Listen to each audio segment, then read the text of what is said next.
The Lord steady our hearts, dear heart dwellers, as we look into the future and what is coming. May He bless you with His peace and the ability to stay focused on Him. Well, it's been a couple of weeks since I've heard from Him, and it's been a little frustrating. So today, when I was crying and broke down like a little kid that couldn't find her mommy or daddy, He came to me very sweetly and began speaking. And I know that this absence has been an offering so that other souls may find Him. And a lot of you, if you're going through the same thing, that's what it's about. A time of conversion for other souls.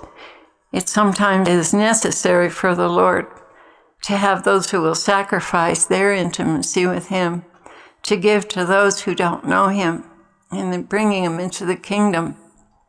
The Lord came to me so sweetly. He said, "Can we talk?"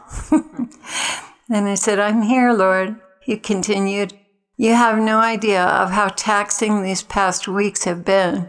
Some of it has been from your curiosity. Some of it has been just trying to keep up. Sweet Claire, I will never abandon you, but I do appreciate the offerings you have made of yourself. There has never quite been a time such as this in the history of the world. Don't get tired of hearing that, because it is true. From the dawn of civilization until now, never has there been a time so intense. I am coming to free the world of sin once and for all. I have done this before, but not for once and for all. We are in the final countdown of the times of the end of sin. This will be a glorious planet to live on when I am done, and you will have a right to live here because you have fought the good fight. There are so many exhausting influences in the world now, not to mention the waves of energy that are deteriorating your overall health, and not to mention the proximity of evil as the bastion of Satanism approaches, and the all-dark ones rejoice in what they believe is coming to them. Yes, I have told you before about Nibiru, and that it is the habitation of demons. That is why it wreaks havoc. You see, I have placed it far to the outside, for it's a prison planet of sorts for the demonic realm. I could say it better. It is the universal capital belonging to the dark ones who rebelled against me, taking 1/3 of the angels with them. They have had their millenniums to work their evil, and I have proven the just ones oppressed by them throughout recorded and unrecorded time. This planet is bringing with it the ultimate darkness in preparation for the final battle, when such as these will be confined and destroyed in the lake of fire. Yes, there have been multitudes of civilizations in which they played a role, a major role. In all truth, even as the Almighty, I have grown weary unto sorrow over the evil conceived by these. I am altogether at the point where I only want the righteous ones to rule and reign, bringing justice to the earth, that all men might live the life I fashioned for them in heaven. Oh, what beautiful things I have made for my beloved ones. What creativity, charity, joy, and glory I have designed for my children. But with each civilization, Satan infiltrated and raised up the wicked, perverting men and women to act in blind greed and selfishness. You could not stand to bear one moment of the sorrow from what I have seen mankind destroy with wicked intentions to desecrate the earth and cause eternal suffering. You long to have the time and freedom to sing and play.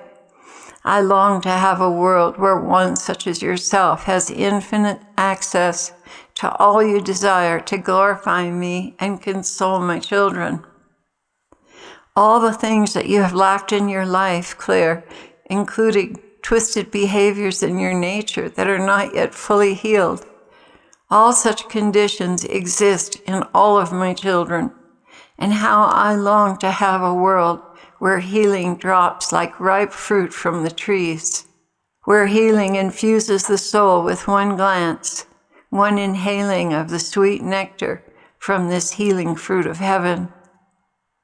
Yes, and I shall have it, and you will partake of it and be fully healed, and healing others through the anointing you will have. No more weariness, Claire. No more pain. No more limitation on the time you can spend rejoicing in life. No more closed doors. No more isolation. No, all my children will intermingle and find healing joy in one another. But this is not quite the season. The house cleaning and major repairs must first be performed, that every vestige of corruption is finally purged. Sweet Claire, now is not yet the season. What lies ahead is massive destruction and reconstruction of this world into a just and holy world that I shall reign over with my faithful ones. Freedom and providence will be as the air you breathe, for it will prevail over all other energies and be the fertile ground for endless expansion of love and expression, bringing others into the kingdom of heaven. Yes, now we must clear the decks of all the impediments to this wonderful new world I will construct for you and my faithful ones who have suffered beyond imagining because they refuse to align themselves with the fallen ones. Yes, in the end, there will be a new heaven and a new earth, for all vestiges of evil will be no more. But for now, my bride, I want you to be brave and strong. You are my blessed ones, and all of these things shall be yours because you obeyed. I say to you, do not fret over your weakness. It only adds to the splendor and glory that will one day shine forth from you. That you undertook to continue to serve me in these weakened circumstances is part of a mystery of faith in operation. Indeed, you shall have the faith of Abraham and Mary, my bride. So now I admonish you, do not be thrown down by the situations around you, even those things that affect your service to me. Do not allow them to stop you, Claire, for I am with you, pumping my very own life's blood into yours, that you might carry on and finish that which has been appointed to you. When he talks about me, he's also talking about everyone else who's connected to him. Rest when you must. Do not be hampered by guilt. The forces you are operating in are dark and heavy and not prone to encouragement. So just keep going one step at a time, not looking back nor too far forward, for one day at a time, and even 1 hour at a time when necessary. I will send you consolations when you need them. And I'm touched how very frail you are without sensing my presence. I have great pity for you in your helplessness, which is that of an infant in the crib. It draws down my unconditional love with no limits. So don't let the blasphemer's lies settle in your heart and mind. I am wholly pleased with you, and I know you are doing your best with my grace to continue moving forward.